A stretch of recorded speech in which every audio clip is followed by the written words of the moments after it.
నమస్తే welcome to four sides TV. ఆహార ప్రియుల కోసం ఏదో ఒక ప్రయోగం చేస్తూ ఒక కొత్త వంటకాన్ని కానీ ఒక కొత్త పానీయాన్ని కానీ ప్రయత్నిస్తుంటారు వీధి వ్యాపారులు. ఇలాంటి విచిత్రమైన ఆహారాన్ని ప్రతి ఒక్కరూ ఇష్టపడకపోవచ్చు. 2023 సంవత్సరం ముగుస్తున్నందున ఈ సంవత్సరంలో అలా ప్రయత్నించబడిన చెత్త ఆహార పోకడాల జాబితాను ఒకసారి లుక్కేద్దాం.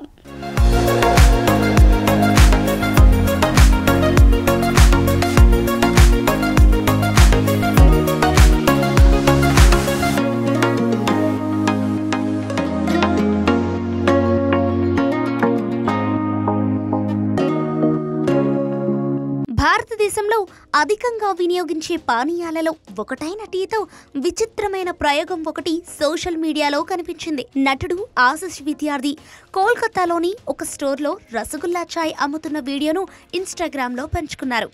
మరుగుతున్న టీలో అల్లం ముక్కలు కలిపి బంతి ఆకారంలో ఉన్న మట్టి కప్పులో టీ పోశారు. రసగుల్లా వేడి టీలో కలిపాడు.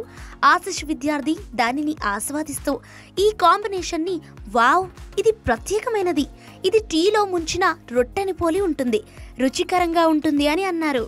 వేసవిలో మామిడి పండ్లను ఎక్కువగా ఇష్టపడతారు మరియు స్ట్రీట్ ఫుడ్ ప్రియులకు గోల్గప్పే లేదా పానీపూరి చాలా ఇష్టమైనవి. అయితే రెండింటినీ కలపటం మీరు ఊహించగలరా? ముంబైలోని ఒక వీధి వ్యాపారి మామిడికాయ పానీపూరి షాట్లు విక్రయిస్తూ కనిపించాడు. పూరిలో చింతపండు నీటిని జోడించే బదులు అమ్మకందారుడు మందపాటి మామిడికాయ ముద్దను జోడించడం కనిపించింది. అది ఆమ్రాస్ లాగా కనిపిస్తుంది మరియు బఠానీలతో చేసిన ముద్ద కలిపి ఉంటుంది. హైదరాబాద్లో ఒక వీధి వ్యాపారి వడలు పకోడాలతో విచిత్రమైన ఆహార కలయికను అమ్మటం కనిపించింది. ఇది తినదగినదేనా అని మీరు ఆశ్చర్యపోతారు. విక్రేత ఒక బార్ డైరీ మిల్క్ చాక్లెట్ ని తీసుకొని నూనెలో డీప్ ఫ్రై చేయడానికి ముందు శనగపిండిలో ముంచాడు. చూద్దాం రుచి ఎలాగుంటుందో. గుజరాత్ లో ఒక వీధి వ్యాపారి దక్షిణ భారతదేశపు ప్రముఖ వంటకం దోశతో చేసిన ప్రయోగం నెటిజన్లను ఆగ్రహానికి గురి చేసింది. ఈడెవడండి బాబు అంటూ గుర్రమన్నారు అమ్మకందారుడు. పాన్ పై దోశ పిండిని విసరడం, ఆపై దానికి ఒక ఐస్ క్రీం జోడించడం కనిపించింది. కస్టమర్ డిమాండ్ కు అనుగుణంగా దోశ పిండికి వివిధ రకాల ఐస్ క్రీంలను ఎలా జోడించాలో విక్రేత చూపించాడు. గత దశాబ్దంలో మోమోలు దేశంలోని ప్రతి మూలలో కనిపించే ప్రధాన వీధి ఆహారంగా మారాయి. సాధారణ మోమోలు లేదా కుడుములు చికెన్, మటన్ లేదా శాకాహారంతో తయారయ్యేవి. కానీ ఒక వీధి వ్యాపారి పైనాపిల్తో సగ్గుబియ్యాన్ని జోడించడం ద్వారా దానిని తయారు చేయడం కనిపించింది. చాలా మంది ఆకలితో ఉన్నప్పుడు ఆమ్లెట్లను ఇష్టపడతారు మరియు అవి వీధిలో కూడా సులభంగా అందుబాటులో ఉంటాయి. ఉల్లిపాయలు, టమోటాలు, మిరపకాయలు లేదా ఇతర కూరగాయలు లేదా చీజ్ ఉండే ఆమ్లెట్ తినటం నీకు అలవాటైతే ఒక వీధి వ్యాపారి మాత్రం చాక్లెట్ ఆమ్లెట్ను తయారు చేయడం వైరల్గా మారింది. విక్రేత వేడి ప్యాన్లో వెన్న వేసి 5 గుడ్లను పగలగొట్టాడు. తర్వాత ఉల్లిపాయలు, టమోటాలు, పచ్చిమిరపకాయలు వేసుకున్నాడు.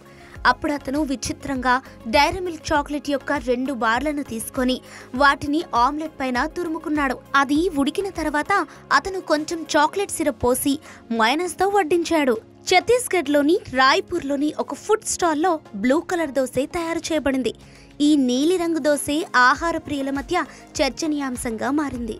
బంగ్లాదేశ్ ఫుడ్ బ్లాగింగ్ సుల్తానాస్ గుడ్డు మరియు యాపిల్ ను కలిపి చాయ్కి ప్రత్యేకమైన టీని తయారు చేయడం కనిపించింది.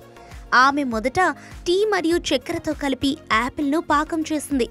ఆమె మిక్సీలో గుడ్డు వేసి మిక్సీ పట్టింది.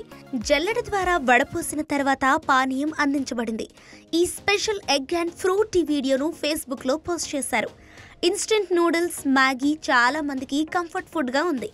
కానీ చాలా సంవత్సరాలుగా చాలా మంది వీధి వ్యాపారులు దీనితో విచిత్రమైన ప్రయోగాలు చేశారు. ఈ ప్రయోగాలలో కొన్ని పనిచేయగా మరికొన్ని ఆహార ప్రియులను చికాకు పెట్టాయి. సూరత్కు చెందిన ఒక వీధి వ్యాపారి క్రీమ్ ఓవర్లోడ్, వెన్న మరియు చీజ్, సాస్లు మరియు కూరగాయలు వంటి అదనపు పదార్థాలను జోడించి మ్యాగీని కలగాపులంగా వండటం కనిపించింది.